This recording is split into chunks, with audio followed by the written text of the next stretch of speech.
I'm going to be testing 8 gigs of RAM, 16 gigs of RAM, and 32 gigs of RAM. Since a lot of you guys have been asking if you should switch from 8 gigs of RAM on your laptop, and I'll show you guys what difference that makes. Alright, right now we are on 8 gigs of RAM, and we are getting around a stable 350, 360, which is really good. For those who are actually wondering if you should switch to 16 gigs of RAM from 8 gigs, you should actually do it because it will help you a lot.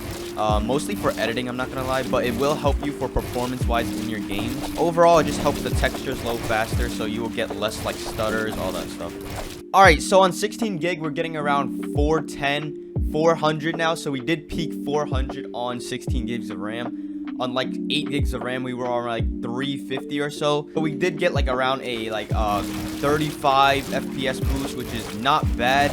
Also, when you switch to 16 gigs, your FPS stutters will be way less, and your drops will be way less as well. So like in game, your FPS will have less stutters if you're on 16 gigs compared to when you're on 8 gigs. Alright, now we are on 32 gigs of RAM, and our FPS dropped, surprisingly. I don't know how it dropped compared to 16 gigs, but 32 gigs of RAM is an overkill. 32 gigs of RAM won't boost your FPS, as it will be the same as 16 gigs of RAM's FPS. It's just like an overkill. You're not really needing 32 gigs. A lot of streamers and stuff use it, but for gaming, it's not really necessary.